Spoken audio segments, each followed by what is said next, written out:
That's right. It is the morning show right here on ABC News Radio, KMT 1490 AM. Joining our live studio audience. Well, let's face it, you're over there, but we got a mini studio audience. It's a series of one. We appreciate each and every one of you. Again, Facebook Live, Periscope TV, YouTube Live, and or Instagram Live. LinkedIn, don't forget, that's where we're at. We got a lot of very interesting news stories, including a little bit of news coming from India and China. Obviously, a lot of people are confused at what's going on there, but if you have family members or know the situation, you know that it's been escalating for quite some time.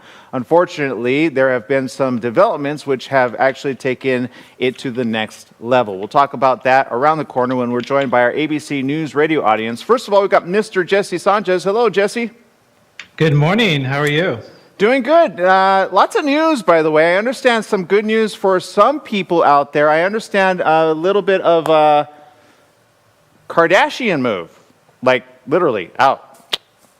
Yes, I know it's silly. I actually cheered when I found out. But yeah, the Keeping Up with the Kardashians is ending after 20 seasons. So now, I'm surprised it lasted that long. But you know what? I'm almost kind of like a back. I'll be honest. I think I only watched the first season, maybe first and a half. I don't remember at what point I turned it off. But I have to say, I mean, they built an empire, a financial empire that, let's face it, during coronavirus, they're sitting pretty over there. Yeah, they are. So, you know, I can't hate on that. All I can hate on is the fact that I didn't think of putting those people together in one room and, you know, put a whole camera system on, because I don't know, you know who was responsible for that as well, by the way? Ryan Seacrest. I love the guy. Shout out to Ryan Seacrest. Actually, he and I have the same birthday, not the same year, but the same birthday. And he honestly put that whole show he became an executive producer on that. I think probably because he saw them and he says, hey, let's make a show out of this. And I got to imagine, I mean, he's got to be sitting pretty over there on royalty checks, because I got to imagine, I mean, it's going to be rebroadcast again and again and again, don't you think? Yeah, I'm probably sure it'll live in syndication.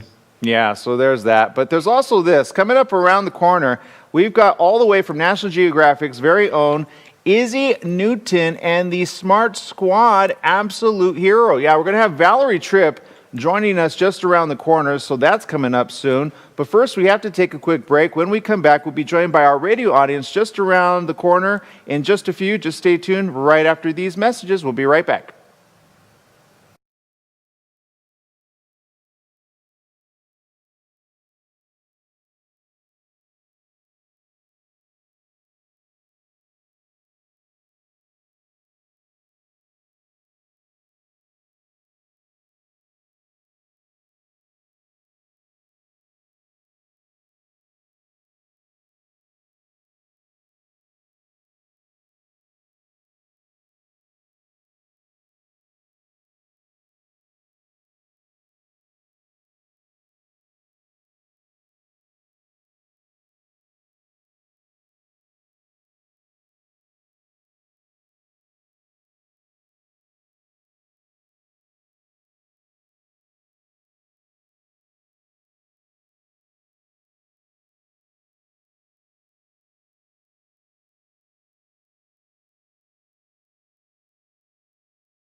All right, for those of you tuning in, this is the morning show, behind the scenes edition. We're getting ready to go back live here in just a minute. Let me go ahead and bring up the audience here. We have 10 seconds. And let us know where you're tuning in from. We'll do a shout out right here. Show behind the scenes edition. Sorry, that's at least the audio is good there. Let's see, we got Katya. 2 seconds. Never mind, we'll be right back.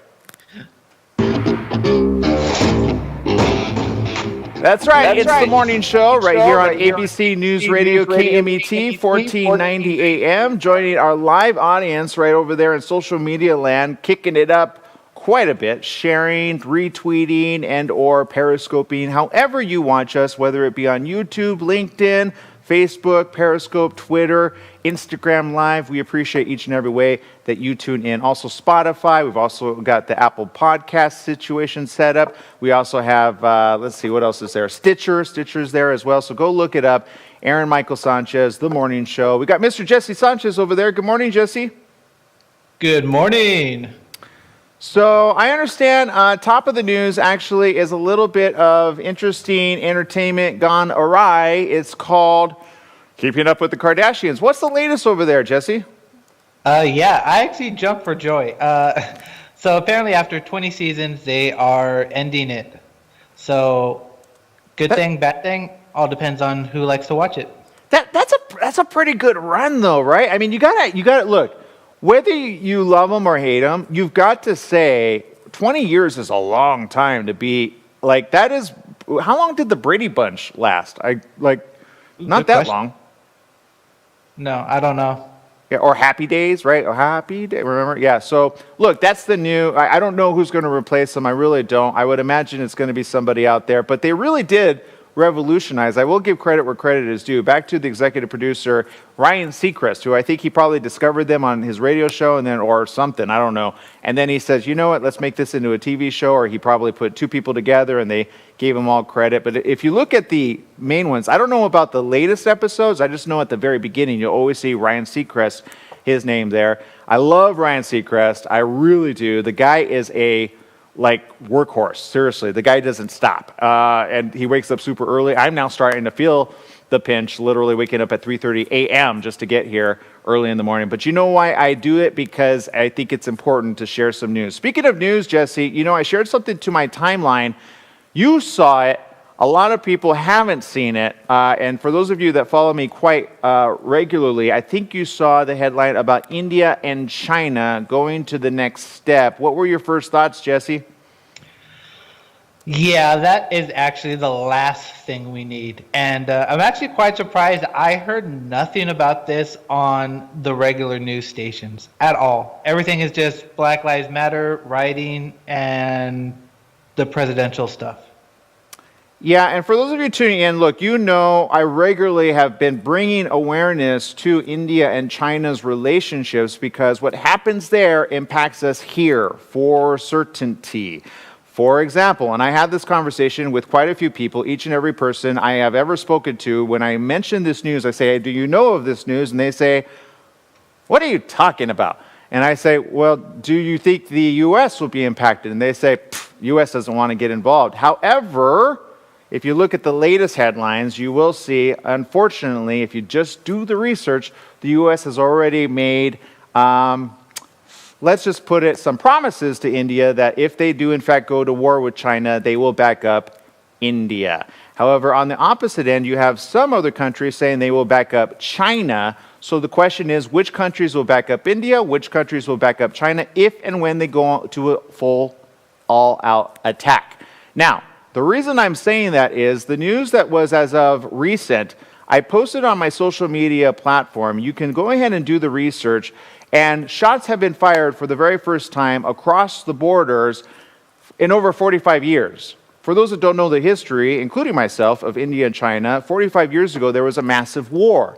Yet now, the stage has been set, and unfortunately, shots being fired, cross back and forth, is never a good start. As of tomorrow, I actually posted something else on my timeline, which is bringing awareness more to this. So I ask each and every person who's watching, please pay attention to the world scene Don't get caught up in what I call a bubble that we sometimes put ourselves in. If any of you ever know Europeans and you speak to Europeans and European nations, they will often tell you, you guys kind of have like a bubble. You're living in a bubble. Don't live in a bubble. What I mean by that is sometimes our media agencies, unfortunately, put us in a real bubble. And instead of looking to other international news, sometimes we stick in this bubble and we don't know that there's a world outside of the US of A. So don't get caught up in the bubble is my point. Be aware of where things are going. That way you know how to, let's just put it bluntly, be prepared. Never be caught with your pants down. Have you ever been caught with your pants down, Jesse? No, I have never been caught with my pants down. Thank goodness. And I think one time in school there was a bully, or maybe it wasn't a bully, it was just a prankster, and they suddenly in gym class pulled somebody's shorts down, and then, and that's no fun for anybody. So let's not let the world scene do that to us. And the reason I say it is that way you're ahead of the game versus behind.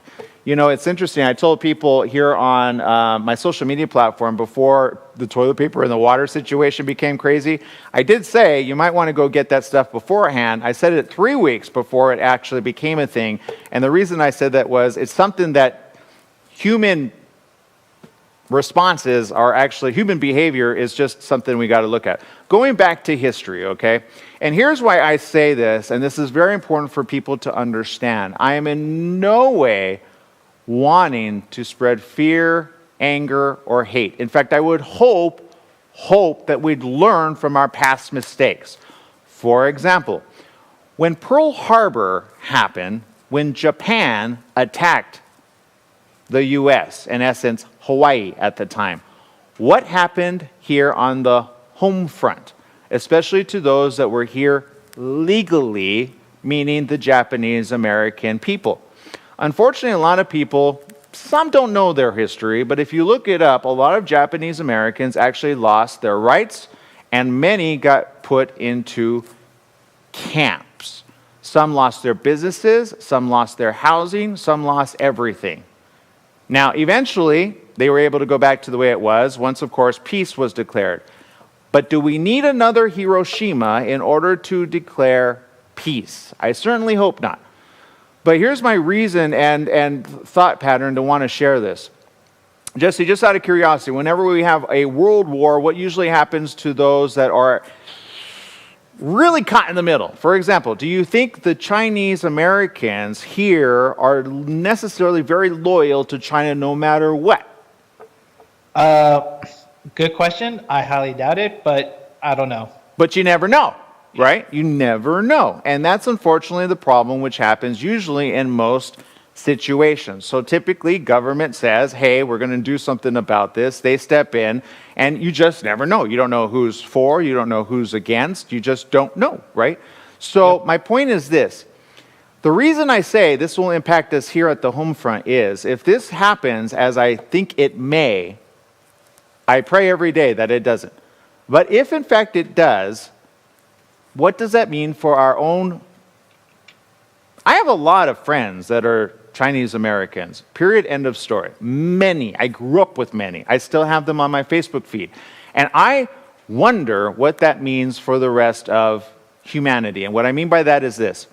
When 9/11 happened, do you remember when 9/11 happened? All of a sudden, everybody, if you had a turban on, you were immediately characterized, not with the government necessarily at that time, but constantly it was bombarded with certain people, hate crimes. Do you remember that? Yes, I remember that. It was really bad. And if you just resembled, you could technically be like Mexican, right? And you could have a beard on, and you could put a turban on, and all of a sudden now you are the opposite of hate, right, Jesse? Yep. So my point is this. Without government involved, people do some really dumb stuff, not knowing, let's put blame where blame is at, the country and those in it, or those that are putting harm in harm's way. What I mean by that, I don't feel, just like the American people, not everybody agrees with everything that goes on. I don't feel that the majority of Asian Americans, honestly, are really want war. I would feel if you polled the majority like, I'm just trying to get along in life. I don't want war. I think even those on the opposite side from India, the majority, don't want war either. I don't think anyone at the end of the day really wants war. So you always have to ask the question, who really wants war and why do they want it right here, right now? So my point of this is saying this. Here at the home front, if this were to be or escalate, here's what I don't want to see, and yet it's human behavior. So unfortunately, I feel the majority of you watching are going to need to remind yourselves and remind those around you that we are still, well, let's put it this way. If it's declared China is at war with India, what's going to happen to those Asian Americans that are here on the home front? Here's what I don't want to happen. Jesse, I don't know about you, but I don't know if you, of course, have a lot of friends and or family members or extended family members that are of either side, both Indian or Chinese. Do you? I do not. I have quite a few. Again, I grew up in Monterey Park. I really did. Montebello, Monterey Park, I went to Marqueple, predominantly Asian community. Chinese food on each and every corner. It wasn't always that way. It used to be a lot of Mexican food. But over the years, Monterey Park itself has become a mini, not really a Chinatown. Chinatown's in downtown LA, but anybody visiting Monterey Park knows the majority are Asian American. Now, the reason I say this is what we do not want is to spread fear. We do not want to spread hate, and we definitely do not want to spread mistrust just because something happens in international waters. True or not true? True. And yet, that's where I feel we're going to go pretty soon. Because what has happened, unfortunately, a lot of rhetoric has happened saying the Chinese virus. And that's been happening for quite some time. So my point is, don't get swallowed up into that narrative. Don't get swallowed up into the thought that it is all Chinese people's fault. Do not get the hate, the consumption of fear in order, which usually turns into hate. People hate things they don't understand and or they fear. Back to why I don't like horror films, Jesse. I don't like horror films because they just scare me, right? And honestly, if a guy came in a clown mask, I probably would punch him. I don't know about you. No. If you've never seen a big guy run fast, you will see a big guy run fast. Is that you? That's Yeah. got Yeah, it. no, Okay. Yeah. I'm like, you're not that, like, I'm thinking 8'11", but okay, got it. Okay, so, but you see what I'm saying? So we tend to, all of a sudden, when we get scared, we punch back, right? Don't punch back at those here on the home front, if in fact this goes next level. So India and China, that's the latest news. If you don't believe me, look it up. Of course, we're watching this very closely. I know I'm watching it very closely, and whether it's in your own new mainstream media. However, I feel in the coming weeks it will become more prevalent. But remember, you heard it here first. Although I wish you didn't hear it here first. I wish you would just do the research on your own. Again, think for yourself. And remember, we love one another. We should want to help one another. And we should want to be loving. Okay, people, I got to take a quick break. When we come back, we got more right after these messages. Stay tuned.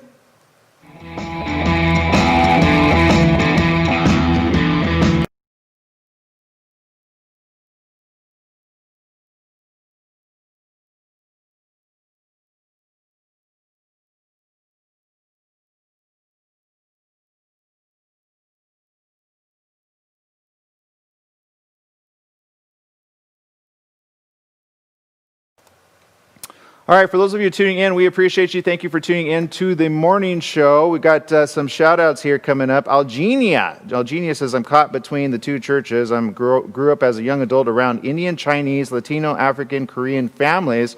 My father, people, relatives as part Western Goa ancestry. I've never heard of that term. That's new for me. Robert tuning in, thank you. Patricia tuning in. War is a process of dehumanization. Look, here's my feeling on this, okay? War is unfortunately a necessary job, okay? I'm not saying war is the end-all, be-all, but remember, if you read the Bible, the Israelite nation were a pretty fierce bunch, right? They were made to go to war by their God, right? And their God said, go to war with these people. I am giving you the promised land. So agree to disagree, but, the Jewish nation, pretty fierce, So fast forward, Nazi Hitler Germany, of course, a lot put into concentration camps at that time. Why? Were they at war with them? No, but that was an evil man doing evil stuff. And followed by a lot of other evil people. So my point is this: let's not get swallowed up by evil in the world. Let's try to continue to remember, put our thinking caps on, put on your shield of faith, and remember, no matter what happens in the world, you need to try to do the right thing. Don't get swallowed up by the rhetoric of people wanting to spread hate, wanting to spread fear, wanting to cause you to hate your fellow man, when in fact the majority want to do the right thing. I'm the first one to say there are sleeper cells in every single situation, which I love our country's ability to be able to try to keep us safe as much as possible. I'm 100% for that. I say double down on that money coming up around the corner. Why do I say that? Because I feel, unfortunately, there are people that want war, and they're going to do things in order to make more war happen. Look at the fires that are happening. All the wildfires. I'm not going to lie, Jess. I'm going to put on my conspiracy hat for just a minute. Why are there so many fires? Who's lighting all the fires? Now, I get the whole, the debacle one, right? The reveal party. By the way, it was a boy. Seconds. Poor boy. That boy's going to grow up with life going, why did my parents try to get my information out there, right? 10 seconds. So All don't right. assume my gender.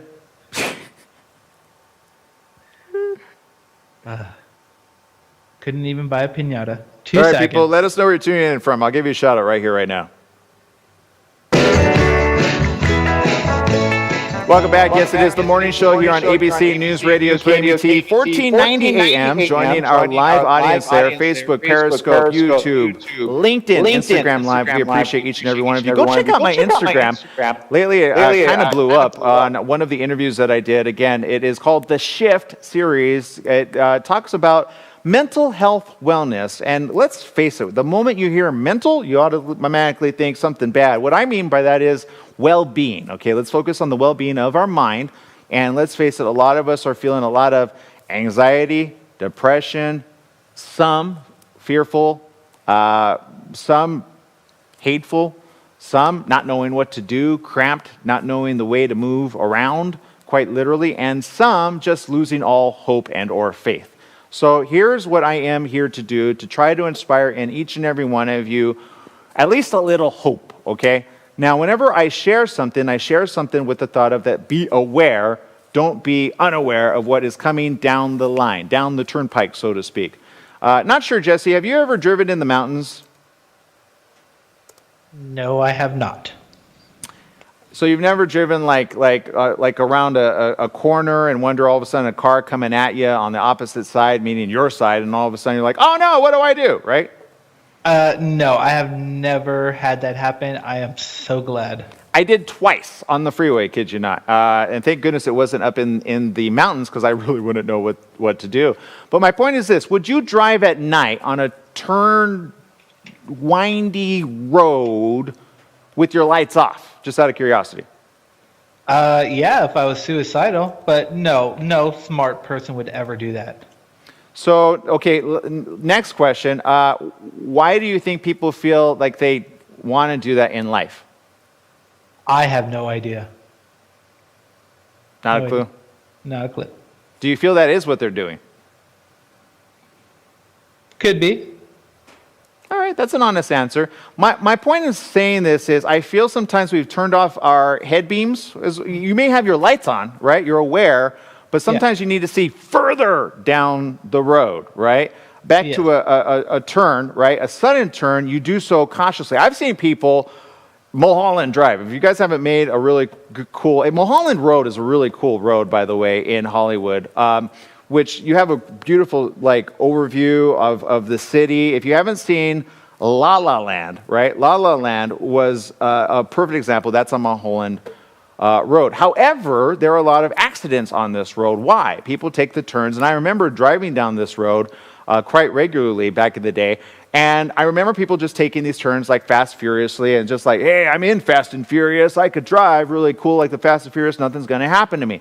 So I feel that there's recklessness happening in our world. And what I'm asking each and every person to just think and stop and think is turn on your headlights, look further down the road and see what's coming up around the corner just to be aware.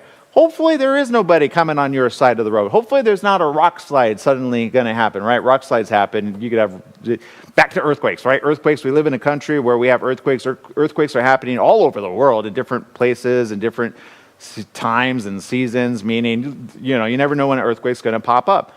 But look, whether you're facing an earthquake, whether you're facing World War III, or whether you're facing anything else, look, I am the last one that wants to declare World War III before it's actually declared. However, I'm not the only news media that has already declared that. The reason is the stage has been set all around Chinese waters. If you do the research, Australia's in on it. They have already claimed that they will help out India against China.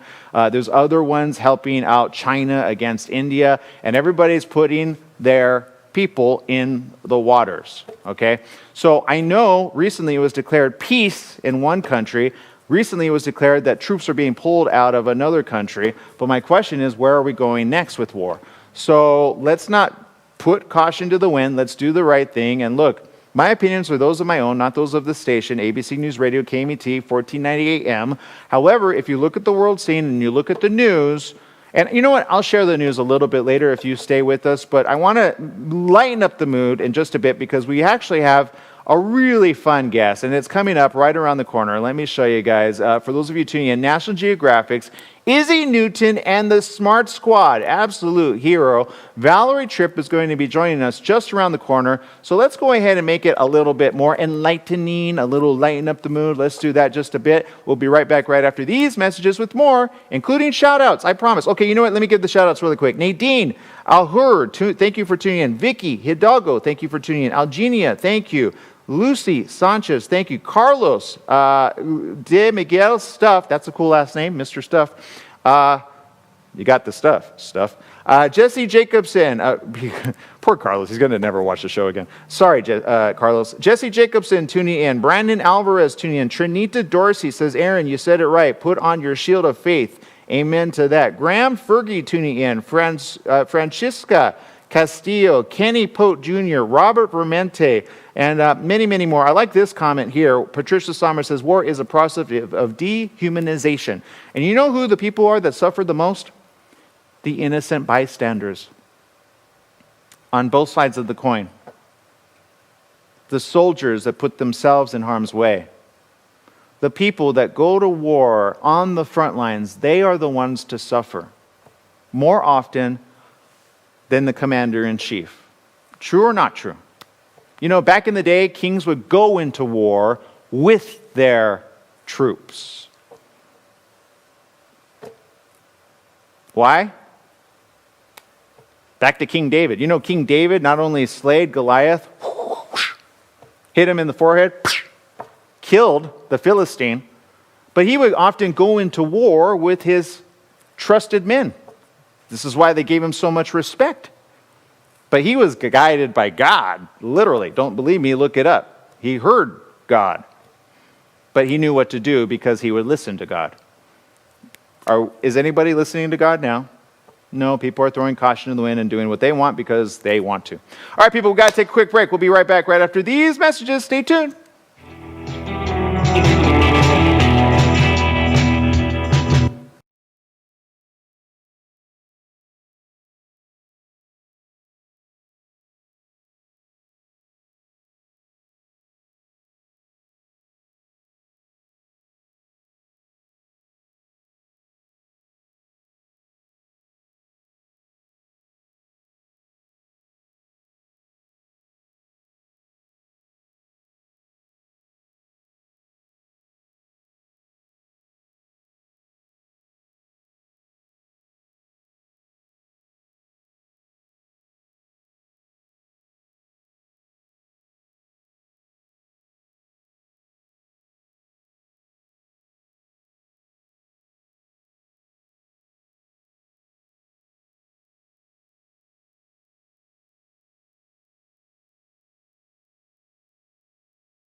All right, those of you tuning in, we're on a commercial break here at the station. We're getting ready to go back live in just a bit over with our ABC affiliate, KMET, 1490 AM. It's where it's at. Download the app. It's free, by the way. If we're never on video for whatever reason, we're always on the app. So download it.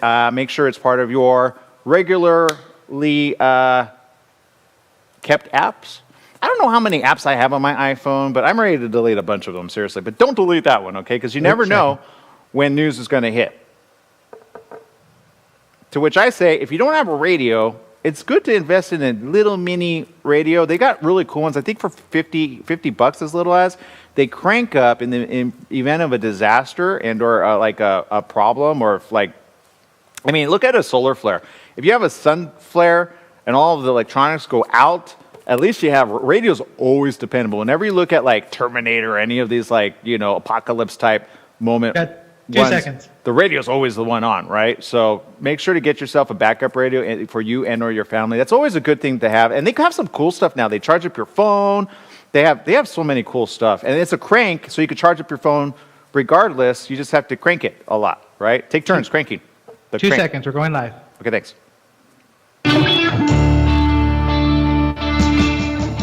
Welcome back. Yes, it is the morning show here on ABC News Radio, KMET, 1490 AM. Joining our live audience there, Facebook, Instagram, Twitter, Periscope, LinkedIn, YouTube, and much, much more. If we're not on a social media platform, definitely let us know. Joining us right now is award-winning author and girl power expert Valerie Tripp with the latest book, Izzy Newton and the Smart Squad, Absolute Hero. Good morning. Welcome to the show, Valerie. Thank you, Aaron, and thank you for inviting me today. Oh, no, thank you. Look, you're doing some pretty cool stuff over there. I'm all for STEM. Sometimes I say STEM, and people think, are you talking about an Apple STEM? What type of STEM am I talking about? You're talking about science, technology, engineering, and math. Yeah, and you basically, I love that you included this in your latest book. Give out the title one more time, and let's talk about this. This is a really cool character. A hero of sorts. Valerie, can you give us the title? The title is Izzy Newton and the Smart Squad, Absolute Hero. And SMART stands for Solving Mysteries and Revealing Truths. And each girl, it's a story of 5 girls who are just starting middle school, and they love different branches of science. One loves computers, one loves biology, one loves physics, one loves engineering. And they pool their talents to solve mysteries that are kind of plaguing their middle school. And they also solve mysteries, sort of human behavior mysteries, some chilliness that may happen among the friends in the group as well. So the stories have these 2 strands based and inspired by true mysteries, and then also with this sort of emotional component woven in about how the group functions as a group, too. You know what? You know why I love that right now? Because I almost feel like these kids need to help solve humanity's problems right here and now. Can you fast forward and make them like adults, like in the future? You know, I would tell you, Aaron, part of the research I do is I have lunch with a group of 6th grade girls. We call ourselves the Lunch Bunch. And I bring cookies, and they talk about the challenges of middle school. They talk about the differences between middle school and elementary school.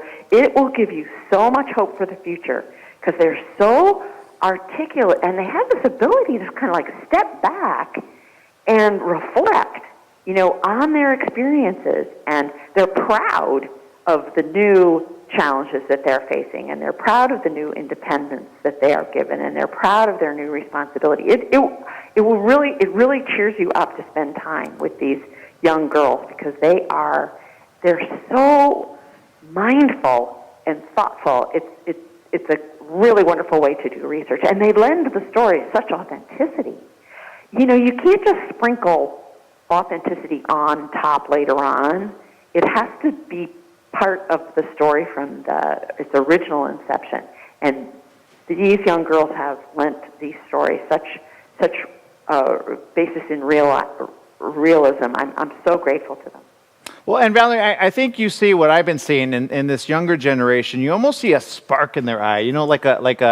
Like there's something going on. Even I almost want to say heavenly. Almost like the generation coming up around the corner are really needed to help fix the entire mess that we currently find ourselves in. Do you feel that way? I really do, and I think, boy, are we ever in the thick of it now, with the COVID crisis going on. One of the points I wanted to try to make through these stories, which, they turn out to be sort of prescient, is, science isn't just something that happens in a lab with a guy wearing a white lab coat.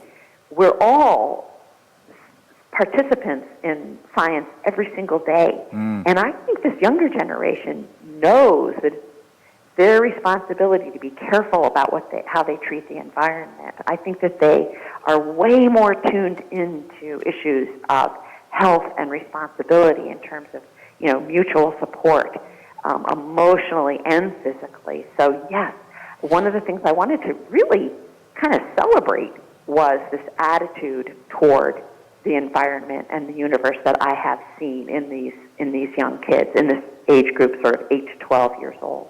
Yeah, I have a lot of hope for our future, but we have to get there first, right? So we got to do the right thing. But back to your book. Let's talk about the book again, because I understand this says join the National Geographic family. How cool is that? I know, what a wonderful organization to work for. I love working with National Geographic kids. It's like a dream come true to work with them. Well, and look, I understand, again, you are someone that, loves kids. But I also understand you are also kind of a big kid yourself, because I could hear it in your voice. How fun was this to write? It was so much fun, Aaron, because I always try to have a lot of humor in the stories. I always like to have, sort of adventures in the stories and, make it clear, listen, chaos and mess is part of the creative process. Don't worry about it. So yes, it's great fun to write these stories, and when I start out, even I don't know how they're going to turn out. So you have this process of great discovery as you write and as you go along, and you think, oh, here's something that could happen. Wouldn't that be fun to try? So yes, the whole process of writing the stories is a process of discovery and experimentation, sort of the way scientists have to experiment, really.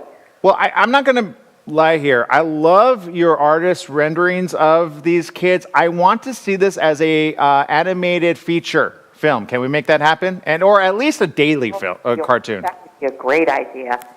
I think Geneva Bowers, the artist, has done just a brilliant job bringing these characters to life. You get to know them by staring into their eyes.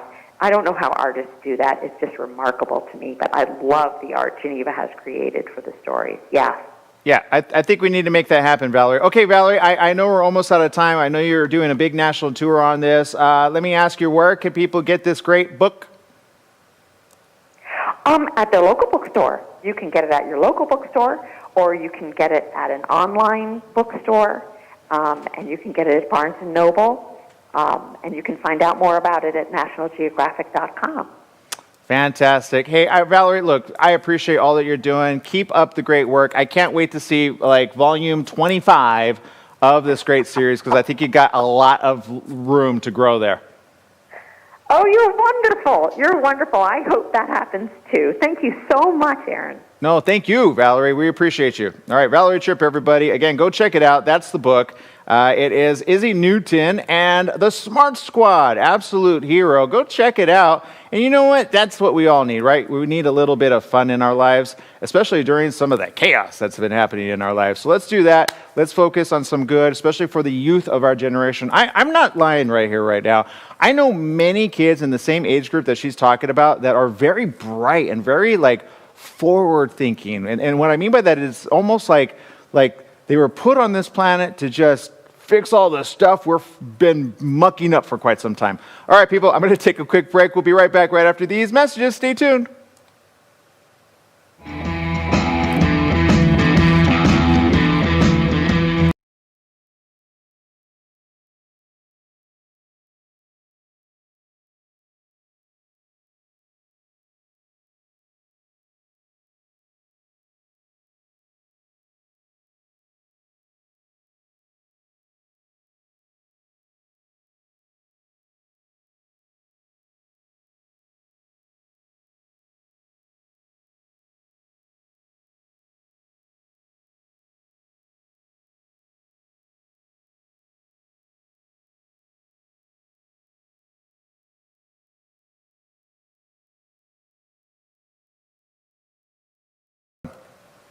All right, people, we appreciate you. Thank you for tuning in to the morning show. We're on a commercial break. Got Mr. Jesse Sanchez over there. Let me bring him up really quick so you can all see what he's doing over there.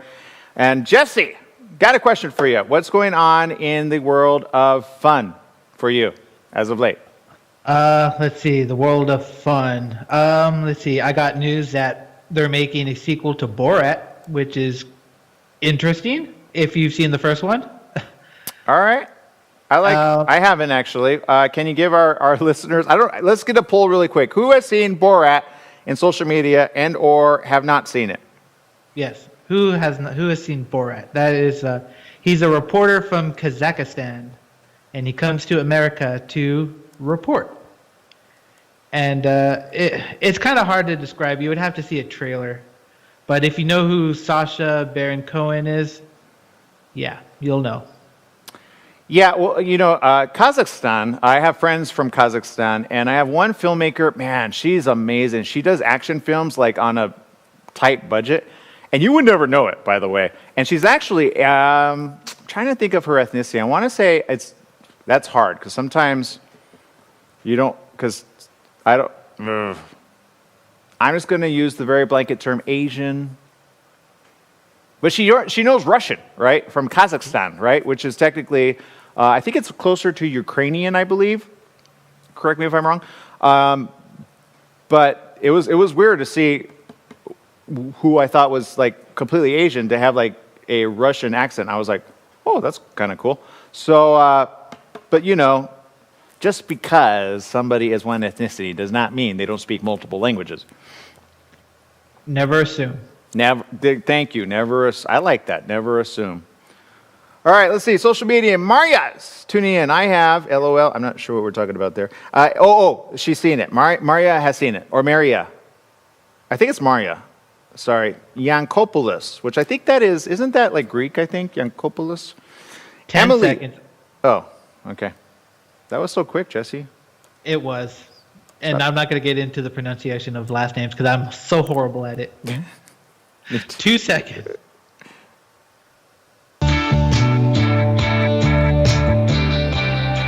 Welcome back. It is the morning show here on ABC News Radio, KMT 1490 AM, KVVB. Oh, sorry. That was a really bad blast to the past. Sorry.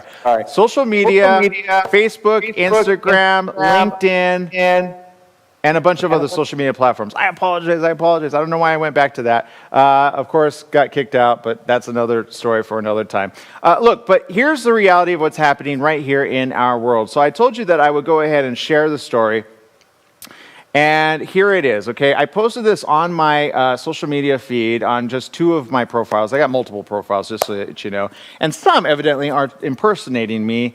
All of a sudden, I found a couple of ones. I go, that's not me, and that's not me. Oh, my goodness. So if you ever wonder if you get a message from somebody that is pretending to be me, that's not me. Just ask, and then well, you know what? That's kind of hard to know. But, if they post the morning show day in and day out, I would think, well, no, even that, no. I don't know the people that make up stories and or profiles, but they do. So just agree to disagree. Eventually, I think, Jesse, I'm going to have to just delete all my profiles and just keep my official page with my check mark because I'm having a lot of imposters as of late. But anyway, there you go. Okay, let's switch gears to something more important than my life, okay? India and China exchanged their first border gunfire in 45 years. This is the latest headline. Again, this coming from economist.com. India, and this is how it reads. It's very short, brief, to the point. I'll read it word for word as it is written. That way nobody tries to read in between I'm going to help you between the lines because there's a lot of stuff that's been going on up until now. And unfortunately, I feel is going to go in a path that I hope it doesn't. But you can't tell 2 leaders to grow up and just say, hey, why don't you grow up? And why don't you grow up? Why don't we get you in the same room and just all of you grow up, okay? You can't tell them that because then you tell them that and all of a sudden, up with his head. You're like, oh, man. Okay, so India's conduct was as reckless as doing a handstand on the edge of a cliff, fulminated the Global Times, which is a state-run tabloid in China on September 8th. According to the Global Times, quote, we must warn India seriously, you have crossed the line. In India's telling, it was Chinese troops who crossed the line, approaching an Indian position near Mokapari peak on September 7th and firing a few rounds into the air. In China's version, it was Indian troops who crossed the undefined and disputed border and fired the warning shots, forcing the People's Liberation Army to take an emergency response. Whoever pulled the trigger, Indian sources suggest that both sides did. The bullets were the first to fly along the vast Himalayan frontier between the nuclear-armed neighbors in 45 years. Do you understand what I'm saying when I say we are on the brink of war? Unfortunately, here's what I hope, but I have yet to see it. I once posted on my Instagram feed and on my other social media platform of troops on both sides sharing a meal together. They were sharing a meal together to hopefully ease the tension of the tension border situation. Now, who stepped into whose territory first? Does it matter? They're stepping on each other's territory haphazardly. And what I mean by that is this: why are you stepping on each other's border or over the border when in reality you already know where the line was at? Why are you wanting to cause a little bit more division? Now, do I blame the troops or do I blame those in power? Does it matter who I blame? I don't believe so. But if we go to the next step and escalate rather than de-escalate, look, every single commander-in-chief should want to de-escalate a situation rather than escalate or create more rhetoric to spread hate, fear, anger, or the like. Now, I'm the first one to say, war is necessary when war is necessary. Back to Hitler. Was war necessary back then to remove him from power? Yes, 100% yes. But you know how long it took the US of A to actually get into that war? Not because they wanted to, but eventually they ended up doing the right thing. And thank goodness that evidently when they entered the war, they were entering in to win against that evil man.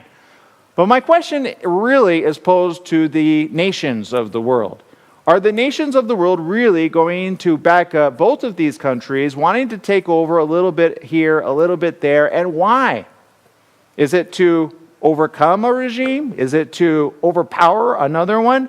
Is it to take more for their own space because they feel, well, let's face it, one country has, I think, 1.3 billion, another has approximately, it's always fluctuating, about 1 billion. So you got a lot of people on two different lands neighboring one another. Are they just running out of land?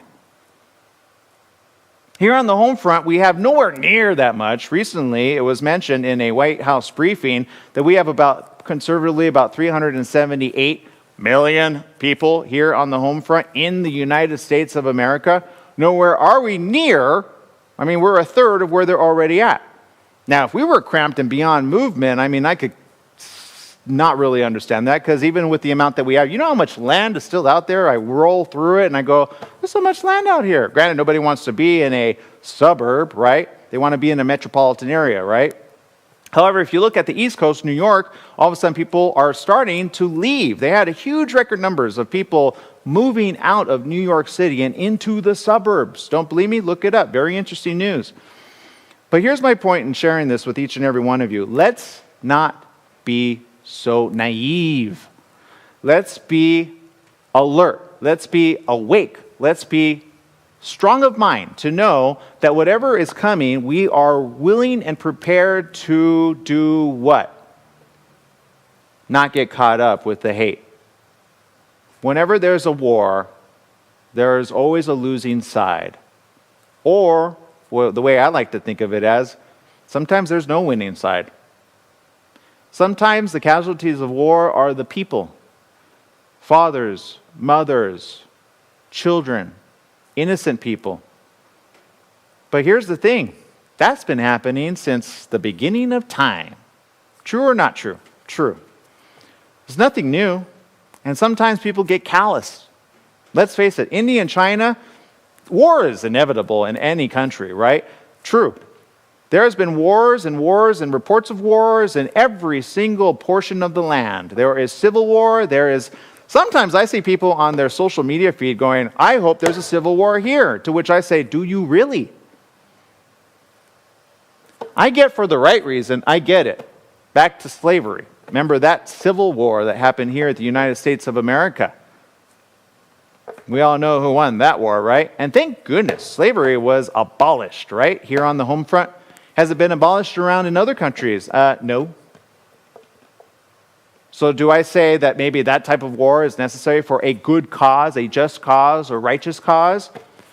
I don't know. Agree to disagree. I think that in the end, the innocent bystanders that are caught in the middle of gunfire, who were just there trying to eke out a living, just trying to do the right thing, just trying to put food on the table, just trying to fight a virus, a world pandemic virus. Why do you think it's a good idea to go to war, China and India? And I'm speaking to both fronts.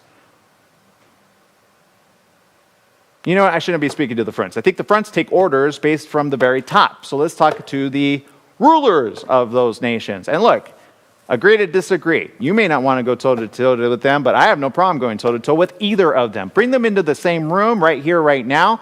I'll be the one to go there and say, look, people, let's put our thinking caps on. Do you care about your people? You say you do. Okay, good. Do you care about your people? Great. Keep caring about them. Good, good. Then why are you guys going to war during a pandemic? Shouldn't you want to do the right thing over there? Shouldn't you want to do the right thing over there? I mean, let's just talk about the military. Your military is going to get, back to the Spanish flu. We should learn something from that. 1919, or was it 1918, 1917, 100 years ago on average. Do you know that it actually amplified the second time because the troops came home from war? That was World War I. And what did they bring with them? The Spanish flu. From war. Navy ships. Well, let's talk about the Navy for a minute. Remember the certain admiral that lost his privilege for trying to save his own ship? Later, he was hailed by his own people. Later, he was hailed. In fact, people were like, well, that was kind of a crazy moment that happened. But you know what? Did he do the right thing? Some say, well, he broke the chain of command. Yeah, but did he try to save his people aboard that ship? I don't think you would say no. Did he lose his job over it? Yes. But if you're going to lose your job over something, let it be over something, warning and or taking care of the people who you have been put in trust and trusted with. Or entrusted, who have been entrusted to you. There you go. Back to the rulers of these nations. India and China. You know what I love about social media? You can tag anybody. I should tag both of those. Is she on Chinese? Like, no, because he'll be like, take that guy off the air. You know what? I don't care anymore. I got nothing to lose. I really got nothing to lose. Seriously, I already lost everything that was dear to me.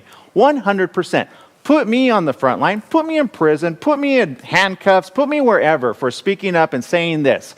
I'm going down on record today saying this. You put me in the same room as those two, and I will say to each and every one of them, do the right thing. I get it, you want to go to war? Then go to war when everybody's gone over the pandemic. Focus on your people first and foremost. Stop locking them up for trying to do the right thing.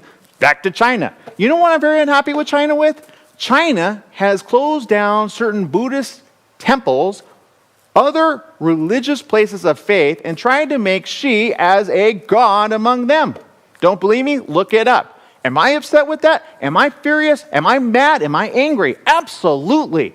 The moment you take away somebody's right to believe in whatever they want to believe, you will automatically say, you know more than the grand creator of all things. And that is a righteous war. You want to go to war? Let's go to war. That's what I would say if I were the president. But I'm not.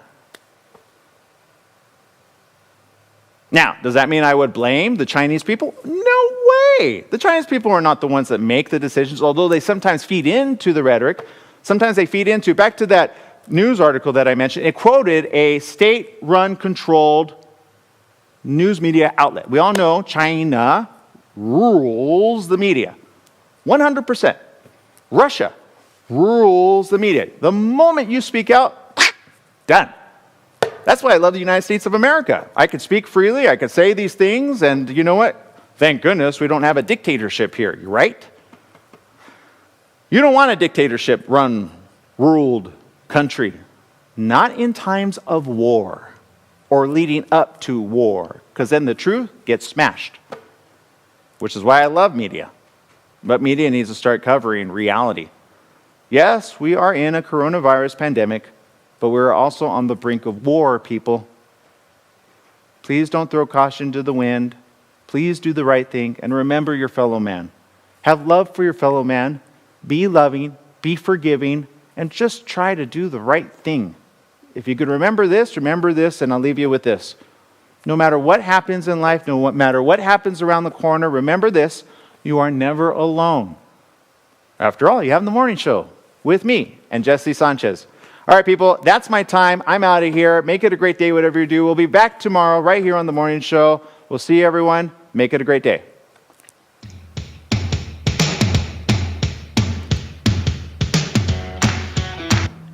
All right, for the rest of you still tuning in, it's just us right now. So radio has left the building, quite literally. So now I can say whatever I want because it's social media. And social media, you can say almost anything except hate. What's the other stuff? There's certain stuff you can't show on social media, right? Like suicide. I don't know if you guys saw that, but TikTok's really been trying to bring back all the suicide. And look, nobody wants to see that, yet it's a very real topic. So here's what I want to say, okay? And I see you guys tuning in still. I appreciate you. John Galindo, let's do a shout out. Let's do shout outs right now. Erica Ramirez tuning in. Algenia tuning in. Good job. Let's see, Algenia saying respect each other, right? But I say more than respect each other.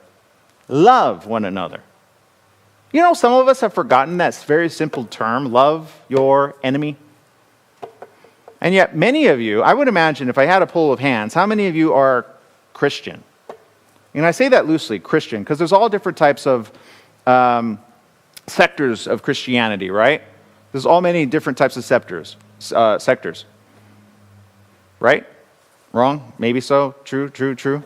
And yet, even in Christianity, what I have found, is you have one saying, no, I'm right, no, I'm right, no, I'm right, no, I'm right, no, I'm right, no, I'm right, no, I'm right, no, you're wrong, I'm right, no, I'm right, you're wrong, no, you're wrong, stay down there. Here's the problem with that. You know, what does Christ mean? Do you know what Christ means? It's a title. It means anointed, the anointed one. Jesus was anointed. Some agree to disagree. Certain people are like, he was just a prophet, good man. He wasn't the Son of God. He wasn't God himself. Some say, no, he was God. Some say, no, he was the Son of God. Some say, believe in everything up until him because, well, the promised Messiah was to come way down the line, right? That's what the Jewish nation believes, and they're still holding true to that, which I say, good, because I'm sure that's coming down the turnpike. However, here's what I can say. If you're anointed by God, then you should want to do the right thing. Does it matter the belief system over here versus the belief system over here? Does it matter? Really? Let's go back to a little bit of Bible scripture, okay? Bible scripture has always taught what? That there was only one God or one creator, true? And oftentimes it talked about don't serve false gods, right? So all of a sudden, that takes every other single faith in the world and says to it, turns it on its flip side and says, you're wrong, I'm right. Okay. But here's what I would like to ask, really, one day. Do you mean the ones that were serving evil entities? Do you mean those type of false gods? Right? I said evil. Evil. Sometimes people go, evil is necessary for good to happen. No, bad is necessary for good to happen. Evil is a whole other thing. Don't believe me? Ask yourself this question. If you have children and they're in the room and you have an evil man who wants to seek harm to one of your children, are you going to be like, oh, you're necessary to be, you know what, just stay right there. I'm going to be right back. I'm going to go into the other kitchen.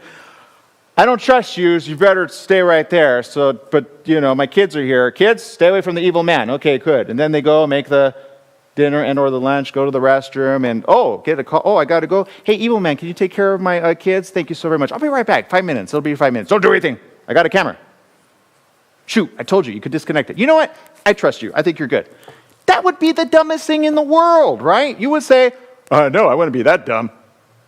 And yet, this is what I see in humanity. I see people, New Age people, that are saying, no, Bad is necessary for good to exist. There is no wrong, there is no right. It is just so.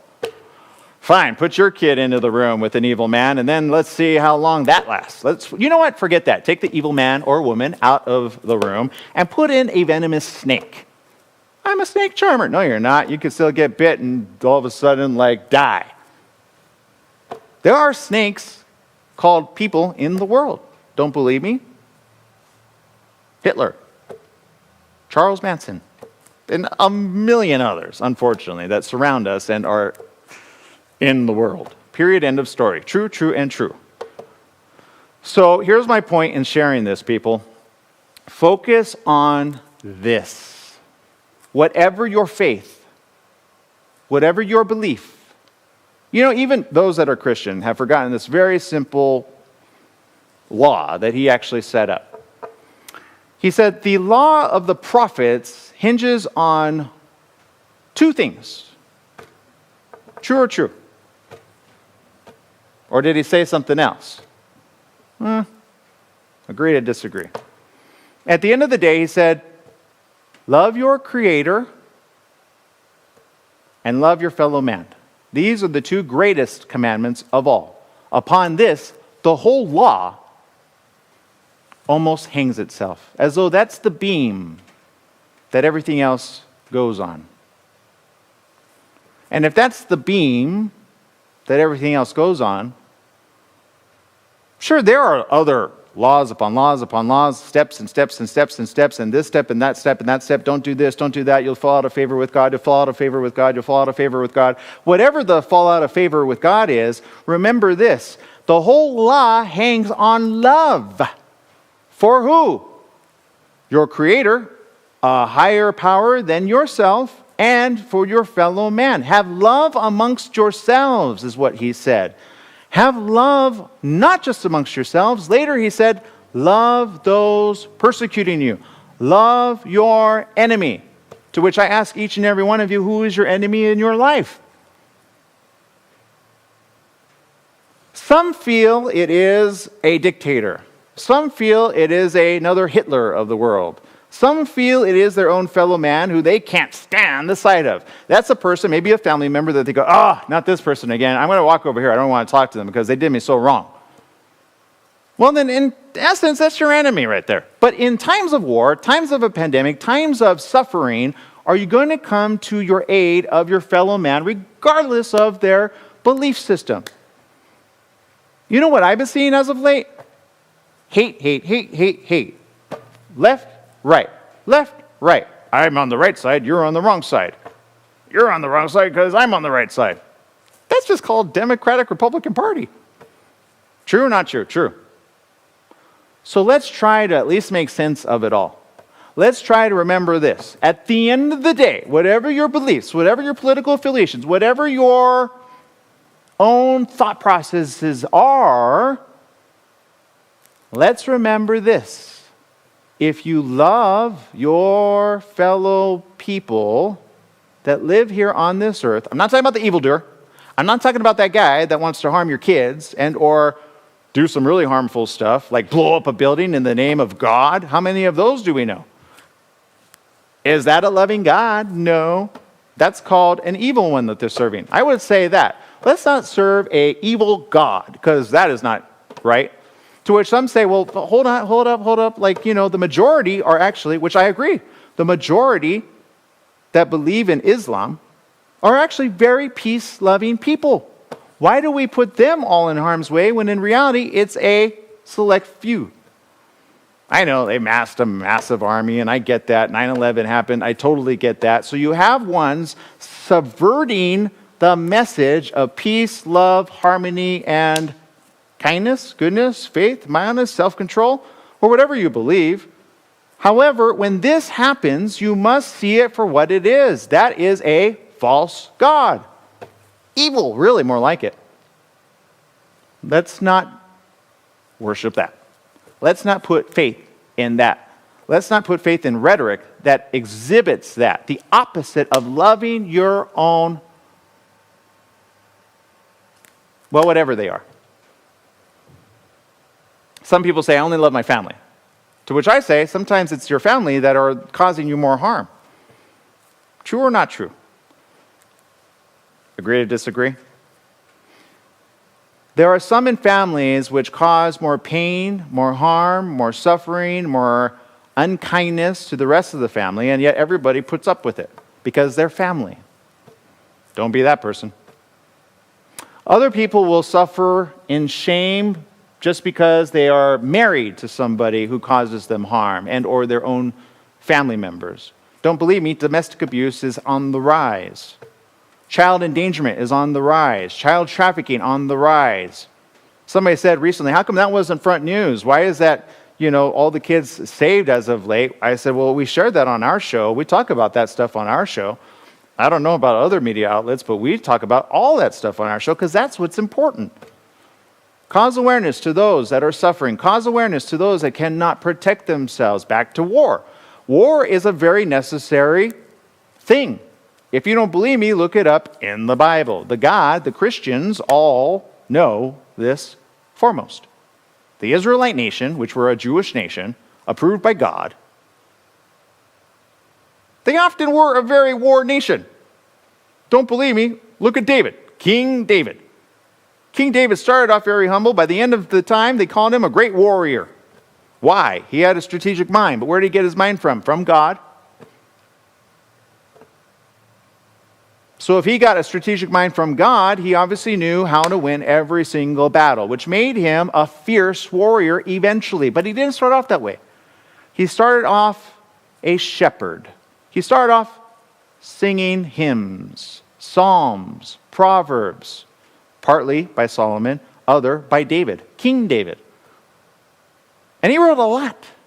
They were meant to be sung, not spoken, but I don't know the note-taking, who messed up on that. But if King David could be a warrior, but he was once a young child. Some don't know his age. I would say his age probably about 15, 16, 17, 18. Maybe, what about this one? 13. When he had to go up against the Philistine, Goliath. Now, this day, we have Goliaths in the world. We have people wanting to cause harm. We have people wanting to be against what is good. The Assyrians, the Philistines, were a very hateful nation. Don't believe me? Look at the bloodbath, the blood that they would spill. It was bad. They would hang the heads up on stakes, and just to warn others, they would dismember people. Just as an example, don't come across us, we'll hurt you, is what they often said. And the Philistine, the Goliath, a giant, some figure the number is probably about 8'3". That's a tall dude with a huge shield. So huge, he had a man holding the shield for him. I got to go up against that guy, King David said as a young boy. Well, okay, I know God always, you know what, here we go. God, I'm trusting in you. You're telling me to do this, so here we go. I come to you. You come to, wait, what did he say? That's right. Yeah, because he had a javelin, right? Goliath, big guy, dude, super tall, really big, so big. Huge shield. You come to me with a javelin. I come to you in the name of God.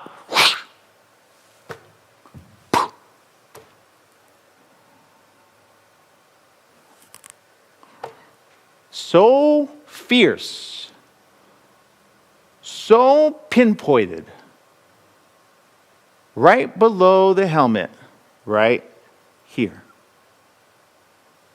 causing a death blow to bring that man down to the ground.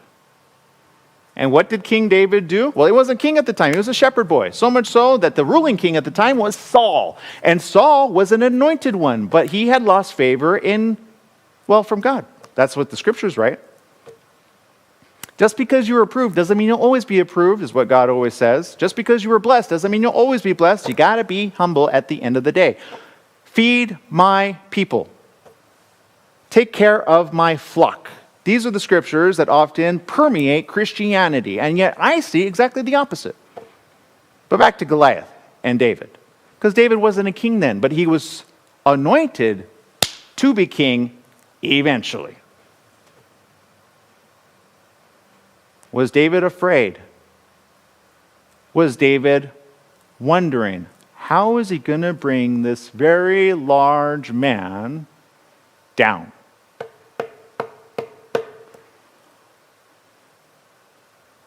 To which I think he thought in that moment, oh no, why can't I go back to my sheep? Or did he have such faith, such conviction, such hope that he was the one to bring down Goliath? Agree or disagree? Who knows? But we all know the end result. The Philistine fell down to the ground. David chopped off his head. Why? As a lesson to all of that nation. So I say this, if you're going to go war to war with someone, you take out the leader of the pack. You take out the leader of the pack, all the others will say, oh.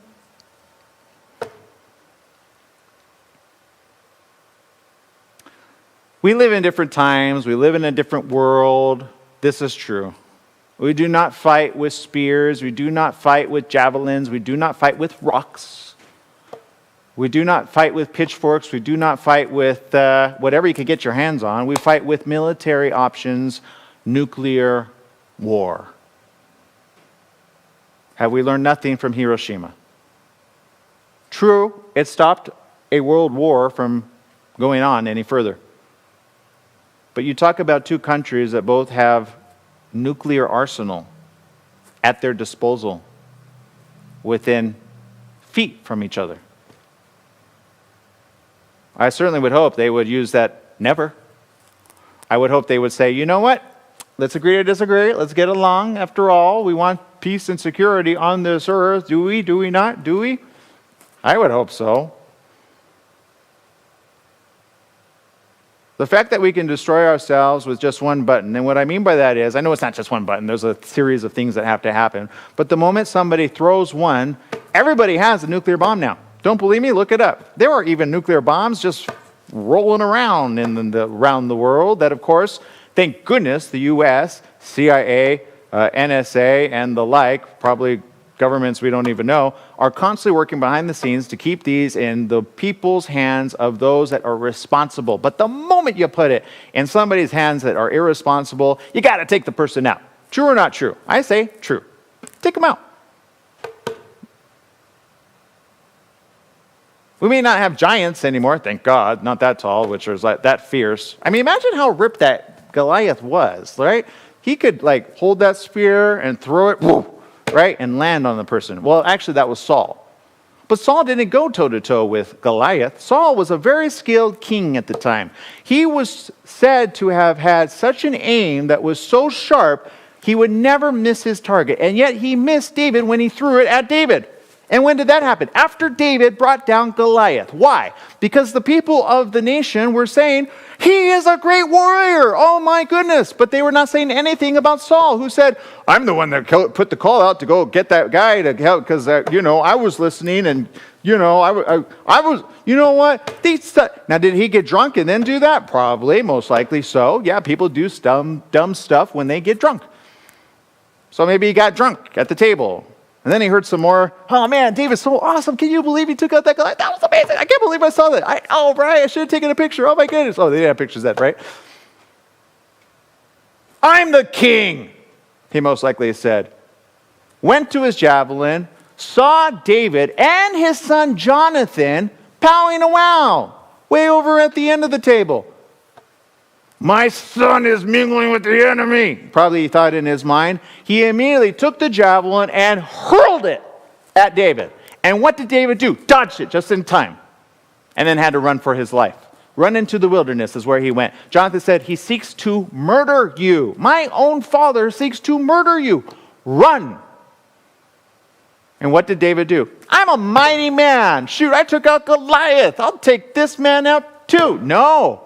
He had enough respect to say, that is God's anointed one.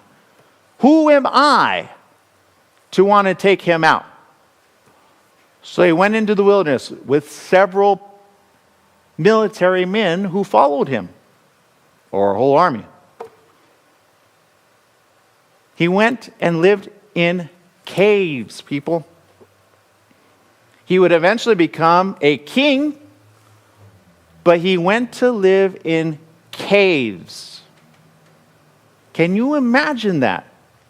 One who helped an entire nation, an Israelite nation, a Jewish nation, was put in to live in caves, run for his life in the wilderness, all because the king did not like him, all because the king felt he was right and this young boy was wrong or got too much glory for himself. That's ego, people. Pride. And pride before a fall, ooh, be careful. The scriptures say God will exalt the lowly, but humiliate the haughty. Do not be haughty in life. So David went on doing what he did, talking to God and God talking to him. It says so in the Proverbs. He heard God's voice to tell him, now go.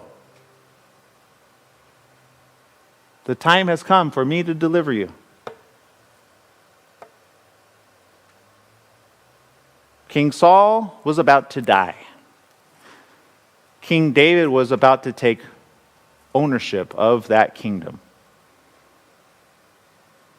But did he strike down King Saul? No. He knew that only God could do that, for only God who anointed Saul should be the one to take out Saul. Do not be like Saul, people. Do not have God's blessing and God's grace handed down upon you to have so much haughtiness, so much pride, and so much fear of the unknown that you do the wrong thing. Saul lost faith in God. That's why he ended up where he was at. He trusted a fortune teller in order to divine the truth. And God said, why are you trusting a fortune teller? Do you not know those sometimes pull information from the evil side, which some do? True or not true? You believe it? Don't believe it? Doesn't care? Doesn't matter? From that moment forward, he says, trust me. Why trust this woman who is telling you misinformation? Do not trust this woman. And that is why Saul lost favor with God. For he trusted in what? Something he was told not to trust of the time. The opposite end were prophets, right? They're not called fortune tellers, but they're called prophets. Prophets would come on this earth.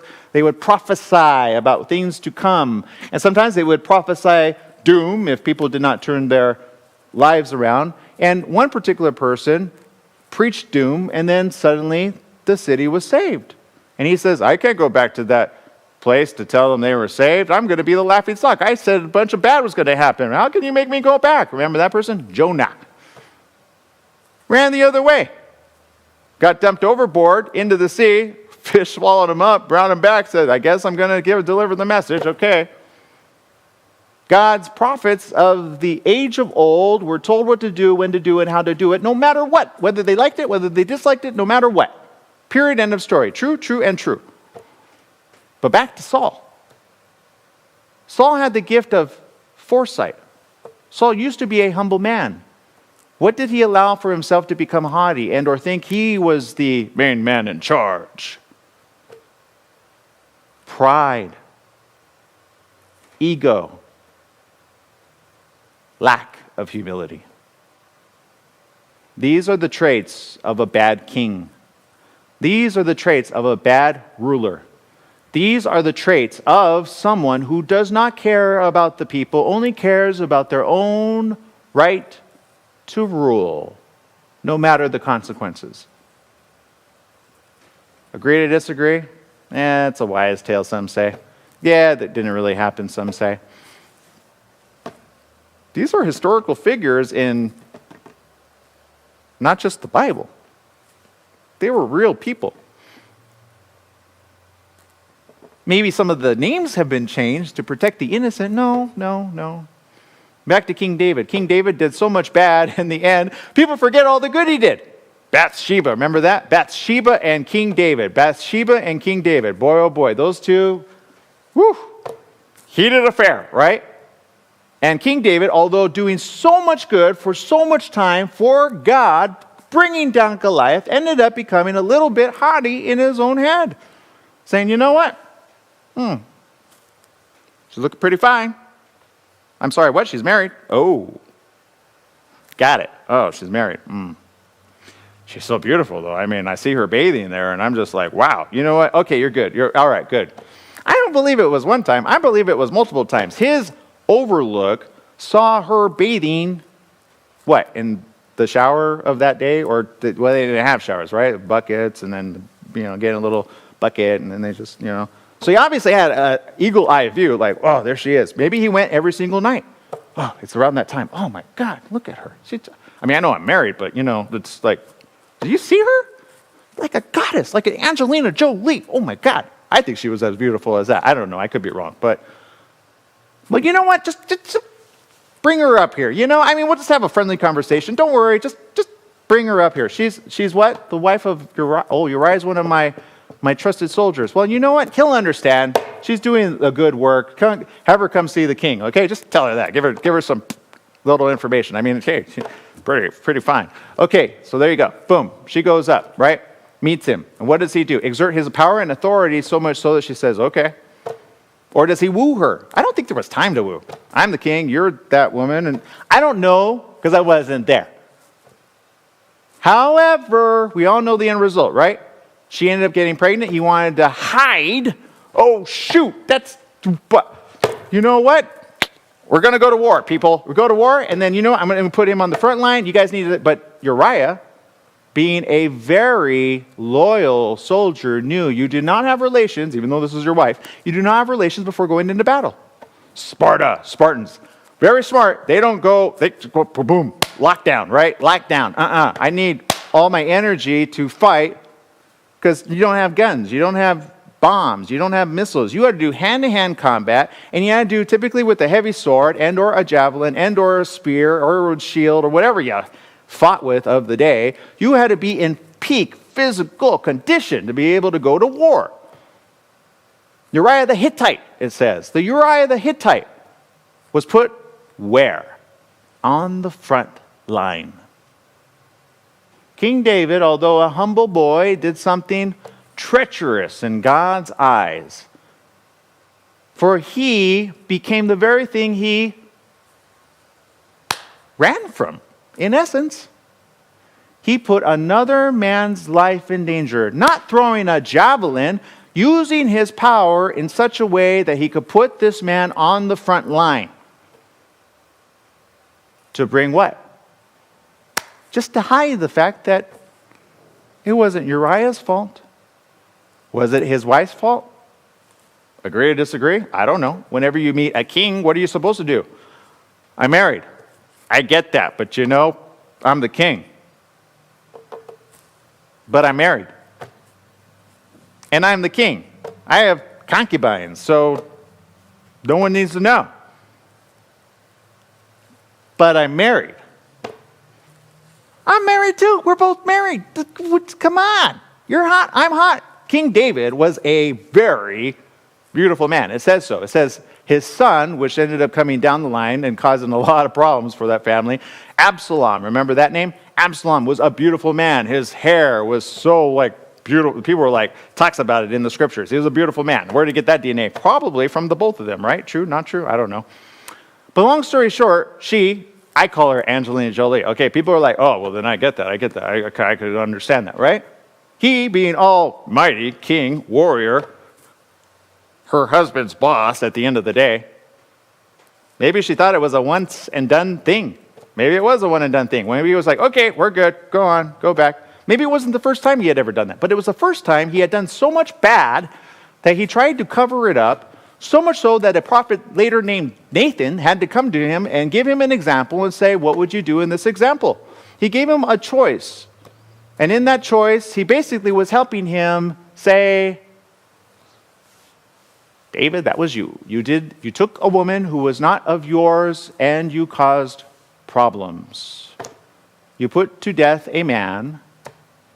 Thank God for prophets of the day, right? To which people go, man, I wish I had prophets nowadays calling out people's stuff.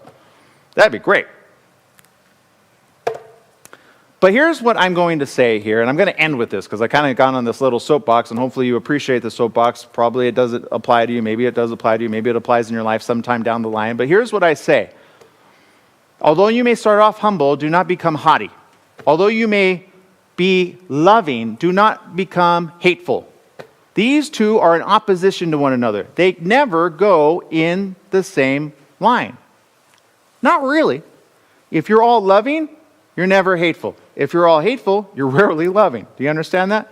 I remember a little 6-year-old, God bless him. He says, I'm too happy to be angry or mad or sad. I think the word was mad. I'm not happy to be mad. Bright words from a little 6-year-old. He's now 7. In that moment I heard that, I says, we're doing something right. He's happy. Love this kid. Love him. To which I say to each and every one of you, are you happy or are you mad? Sad is a different thing. Sad is kind of more just neither. It's in this, I don't know what to do life. Sad.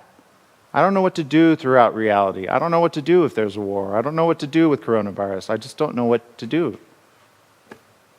To which you got to pick yourself up off the floor, put yourself on the counter and say, have a little talk with yourself. You say, self, I love you. I know. Some people call it talking to the inner child. Imagine yourself at 3 years old. Nah, that's too young. Let's put yourself at 8. That's a good age for a lot of people. Usually a transitional age from childhood to mini young adult. Let's just put it that way. All of a sudden, all the things of yesteryear are suddenly gone like that. I want you to visualize yourself at the age of 8. Think of yourself at the age of 8 and say, self, I love you. Self,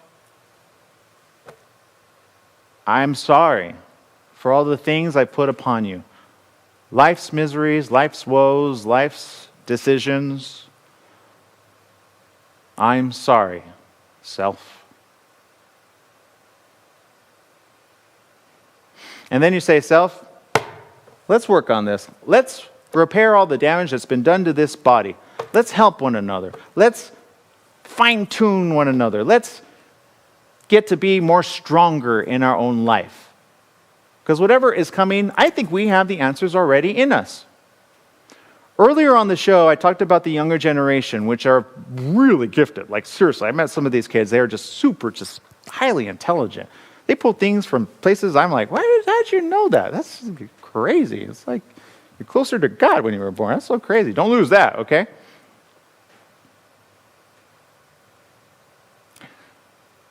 So let's be like young children.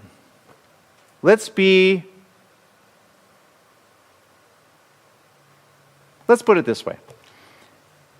Jesus, the Anointed One, often referred to Jesus the Christ, often said, be like these young children, for they love one another. They don't think one is greater than the other. Not really. They view each other as equal.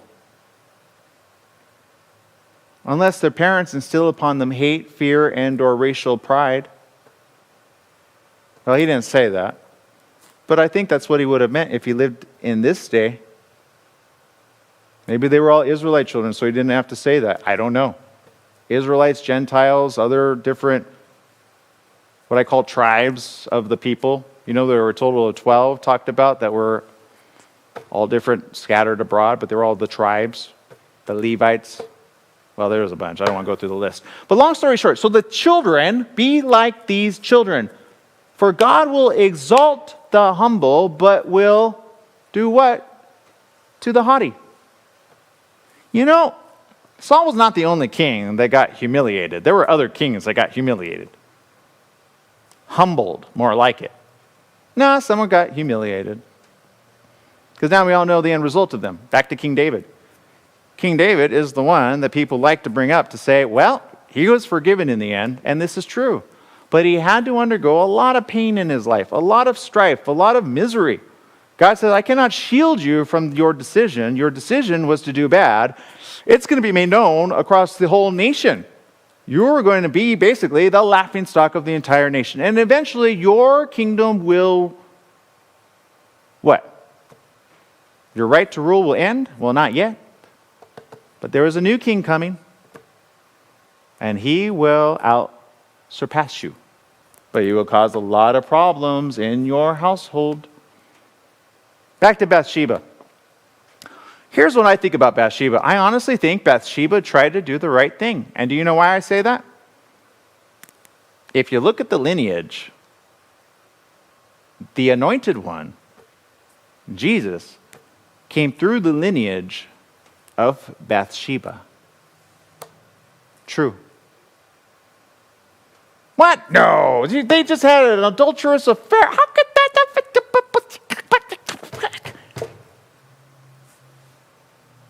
God can make right what is wrong. True, true, and true. He can make righteous what is unrighteous. True, true, and true. What you may think as unrighteous, God may say, hey, we're going to use that and make it okay for now.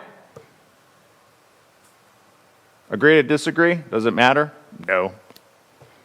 I'm not saying go do a bunch of bad. God's going to approve of it all. I'm just saying do more good than bad. Be more loving. Be more kind. Be less hate, less fearful, and less angry. People. Look, even Jesus, the all-loving prophet of old, son of God, not son of God, who agrees, disagree, fake news, fake news, fake news, I don't know. However, whichever slant you believe, he, although a loving man, although a caring man, many loved him just for the things he would teach. Not true. Not true. They loved him because he spoke to them. He called them downtrodden, suffering at the hands of the religious leaders of the time who were meant to do what was right at the time. They were giving a mission to help the people. It wasn't their people, although some ministers act like this. Oh, yeah, I'm all that. I know this. I'm a great preacher. You need to do what I say. Whoa, whoa, whoa, whoa. Coronavirus, come to the church. Don't worry, come to the church. It's okay. Come on in. I'll heal you. Don't worry about it.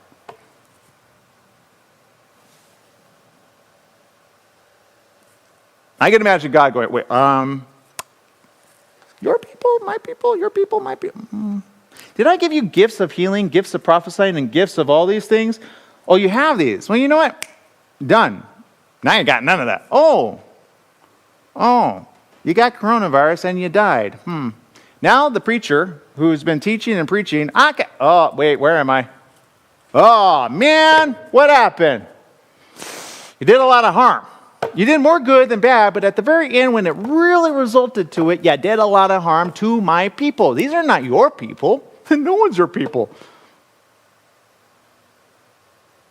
You know when parents give birth to a child, a boy or a girl?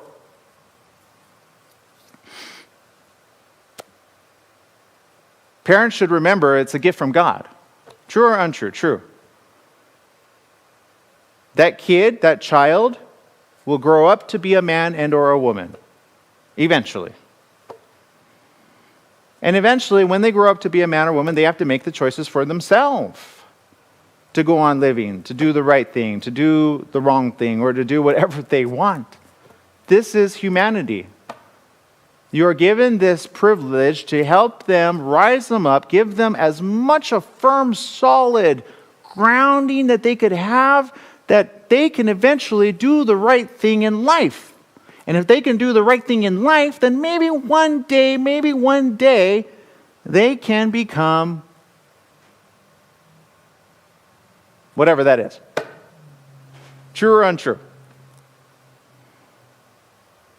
There's some parents out there that don't do the right thing by their own children. You don't believe me? Look at people in foster care system. Look at people doing drugs. Look at people being abused. You know, my stepfather, I often talk about his mental disease, schizophrenia. He's my stepfather. Schizoaffective is the terminology. He doesn't live with us for a real reason. That's another story for another time. But he was abused as a young child. Physically abused with the fist, with the whip. And I mean like 100% abused. So abused that it caused eventually him to do a lot of bad eventually. Not true. He was the most loving man I had ever met. Some say, why do you call him dad? I say, because he was my dad growing up. I met him when I was 1. True. My mom said I gave him a look, like I didn't like him because I knew something about him, but I don't know what if the look was I'm hungry or you are not feeding me or who are you in my life? And later he would do a lot of missteps. He had a lot of mishaps in life. Anybody that has a schizophrenic family member, be careful. They could be hurtful, angry, mad, frustrated. He one time punched an entire door from the top to a bottom, put holes in it. I'm like, one time he took his fist to a dashboard of a vehicle and put holes in it. I was like, he is 6'4". To me, he was Goliath. I was like,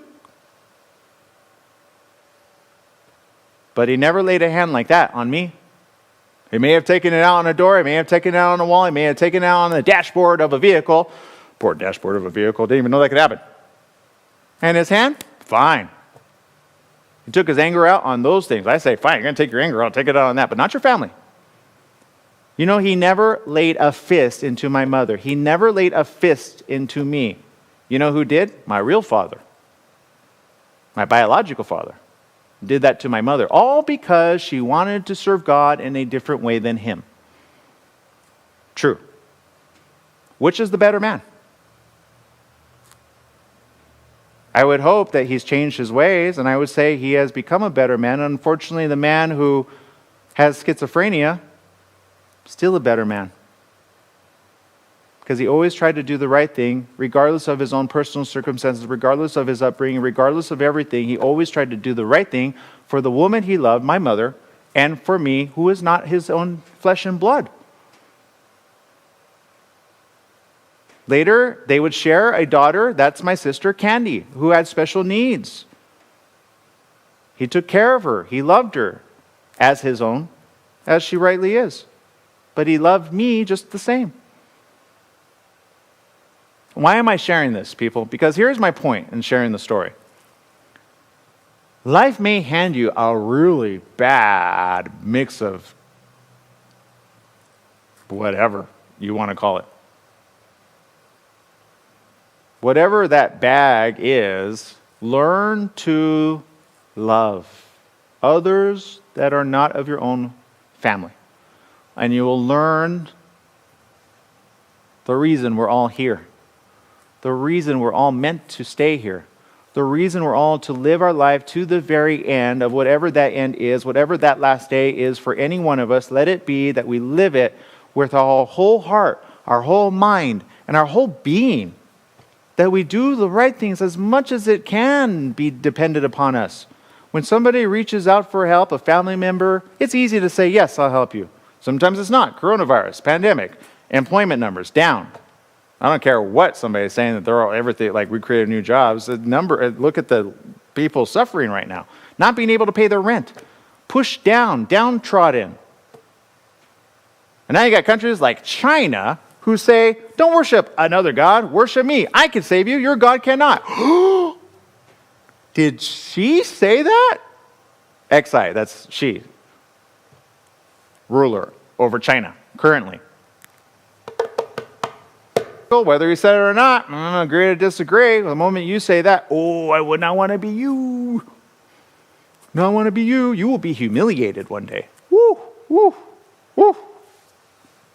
Glad I'm not over there right now. But you know who are? People that want to do the right thing. Do you know how many Christians are in China? I think I did the math recently. They said in the year 2022, there would be approximately 165 million Christians of all different beliefs, by the way.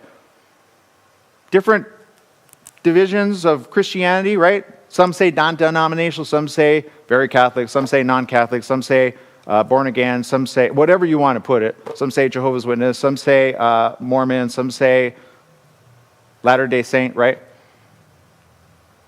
But about 165 million strong in about a world of about 1.5 billion. Is that the last number, or they're getting there? Oh. They only have so much land. What are they going to do with it? A small minority against the main majority? Ooh, ouch. Sounds like a Goliath that needs to be taken down. And then you've got Buddha and Buddhist monks, and you got Buddhist temples. That's a whole other kit and caboodle.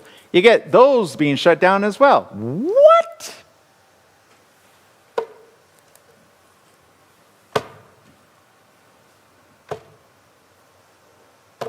Who does she think he is? That's kind of funny, right? One day I'll probably say that. Who does she think he is? I don't know. It's like, lost in translation, right? So here's what I say, people. No matter what is the future, remember this. The grand creator, even if you want to say the universe, will right what is wrong eventually. Maybe not right away, but eventually. We have to have hope and we have to have faith. Agree to disagree? Disagree? Agree? Send me your comments. Send me your thoughts. I'm Aaron Michael Sanchez. We've run out of time, well over time, but I thought I'd share this bit of news with you. Remember this, life will get better. We have to stick through it together, no matter how difficult these times are, and boy, are they difficult. Remember this, we got to have each other's back. We got to try to do the right thing, and we must, whether you believe or disbelieve, remember, somebody is in charge. And boy, do they have a mighty nation at their disposal. Bye, everybody.